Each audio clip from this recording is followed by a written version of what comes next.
Hello all, welcome to Cricket. So Tata IPL match number 24 is between MI versus PBKస్లో PBKS match గెలిచారు and MI so ఎంఐకి వాళ్ళ ఓటమి ఇది continue అవుతూనే ఉంది లూజింగ్ స్ట్రీక్. సో పంజాబ్ వాళ్ళు అసలు అన్స్టాపబుల్గా ఉన్నారు. పాయింట్స్ టేబుల్లో ఇప్పుడు 9 పాయింట్స్ టేబుల్ టాపర్ అయ్యారు. ఎంఐ వాళ్ళు 9th ప్లేస్లోనే ఉన్నారు. సో వీళ్ళు ట్రెండ్ రివర్స్ ఫాలో అవుతున్నట్టున్నారు.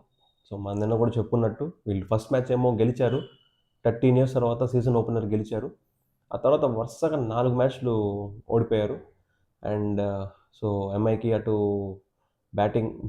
బౌలింగ్ రెండిట్లో కూడా వాళ్ళకి పెద్ద పర్ఫార్మెన్స్ రాలేదు except Quinton de Kock and Amandeep. So Punjab వాళ్ళు టాస్ గెలిచి ముందు బౌలింగ్ తీసుకున్నారు.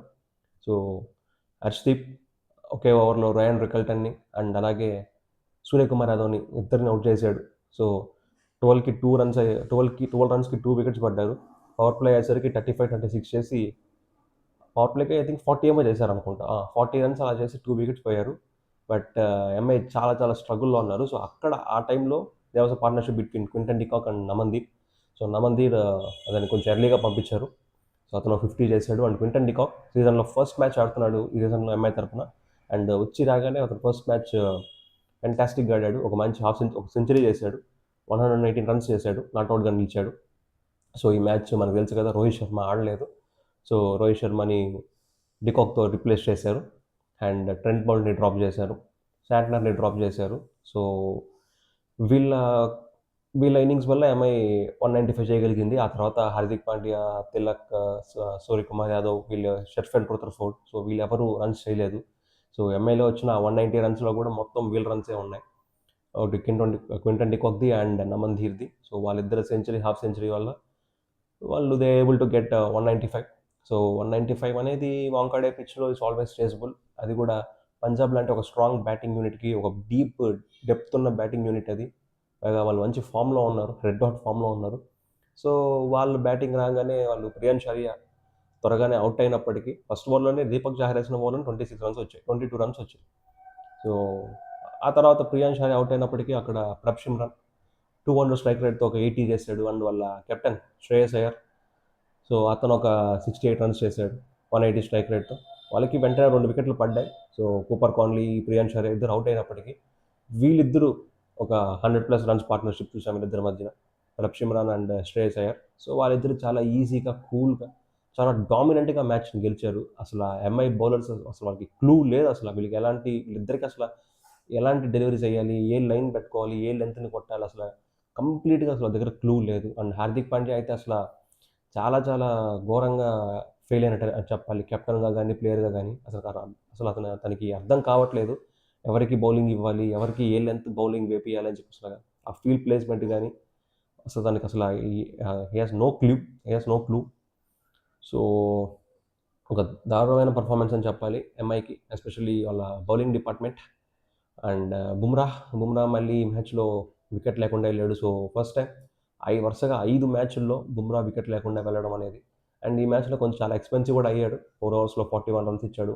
యావరేజ్గా 10 రన్స్ పర్ ఓవర్ ఇచ్చాడు. అండ్ అటు శ్రేయస్ అయ్యర్ కానీ, ప్రభ్ సిమ్రన్ సింగ్ కానీ అసలు ఏ బౌలర్ అని చూడలేదు. ఎవరు వస్తే వాళ్ళ మీద కౌంటర్ అటాక్ దిగారు.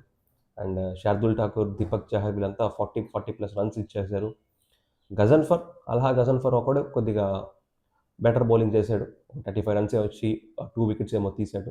2 వికెట్స్ తీశాడు. అండ్ వీళ్ళ ఫీల్డింగ్ కూడా అంత గొప్పగా లేదు. బుమ్రా ఒక క్యాచ్ డ్రాప్ చేశాడు. అలాన్ గస్ఫర్ చాలా మిస్ఫీల్డ్స్ చేశాడు అవుట్ఫీల్డ్లో. సో 2-3 క్యాచ్లు కూడా డ్రాప్ అయినాయి. అండ్ బుమ్రా వదిలేసిన ప్రభ్ సింగ్ క్యాచ్ కూడా వీళ్ళకి కొంచెం కాస్ట్లీ అయ్యింది. సో వీళ్ళకి అటు బ్యాటింగ్లో, బౌలింగ్లో, ఫీల్డింగ్లో కూడా చాలా ల్యాప్సెస్ ఉన్నాయి. అండ్ అసలు పంజాబ్ అయితే చాలా చాలా డామినెంట్గా గెలిచారు. అసలు కొంచెంసేపు ముంబై బౌలింగ్, మనం ఎంతసేపు చెన్నై బౌలింగ్ వీక్గా ఉంది, ఎస్ఆర్హెచ్ బౌలింగ్ వీక్గా ఉంది అనుకున్నాం కదా ఈ సీజన్లో. సో వీళ్ళందరికన్నా చాలా చాలా వీక్గా అనిపించింది ముంబై బౌలింగ్. సో అక్కడ బుమ్రా ఉన్నాడు, గజన్ఫర్ ఉన్నాడు, దీపక్, శార్దుల్, ఇంతమంది వరల్డ్ క్లాస్ ప్లేయర్స్ ఉన్నారు, ఎక్స్పీరియన్స్డ్ ప్లేయర్స్ ఉన్నప్పటికి కూడా ఈవెన్ హార్దిక్ పాండ్యా కూడా 3 ఓవర్స్ వేసి 39 రన్స్, 40 రన్స్ ఇచ్చాడు.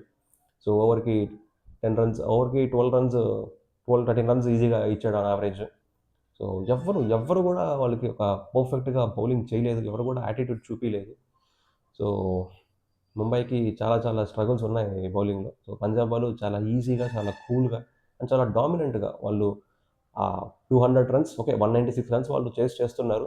సో ఫస్ట్ టార్గెట్ ఏంటి అంటే వాళ్ళు 2 వికెట్స్ పవర్ ప్లేలో త్వరగా పోయినప్పటికి కూడా వీళ్ళిద్దరూ కలిసి కౌంటర్ అటాక్‌తో పాటు ఆ సింగిల్స్, ఆ డబుల్స్ తీస్తూ ఆ రన్ రేట్‌ని ఎక్కువ పెరగకుండా చేశారు.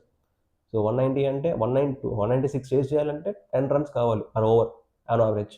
సో ఆ రన్ రేట్‌ని 10 దాటకుండా 7కి, 8కి అలా తగ్గించుకుంటూ వచ్చి లాస్ట్‌లో చాలా పర్ఫెక్ట్‌గా ఫినిష్ చేశారు.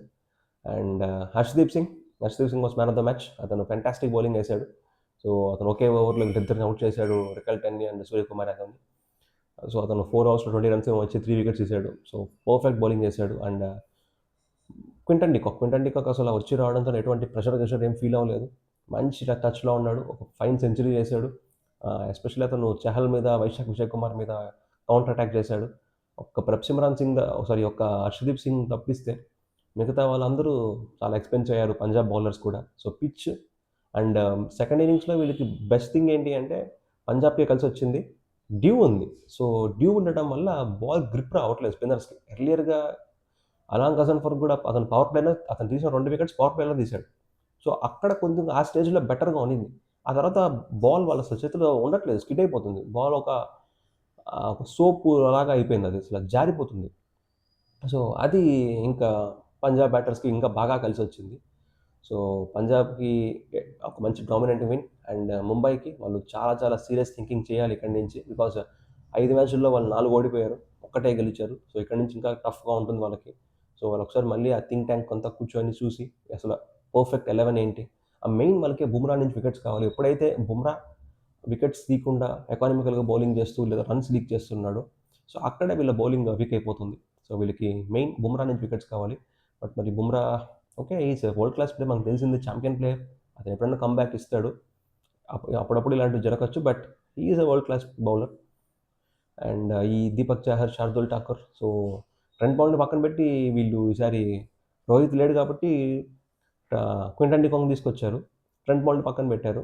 సో ఈ దీపక్ చాహర్, శార్దుల్ ఠాకూర్ వీళ్ళెవరు కూడా అంత ఎఫెక్టివ్‌గా అనిపించలేదు ఆ పిచ్ పైన.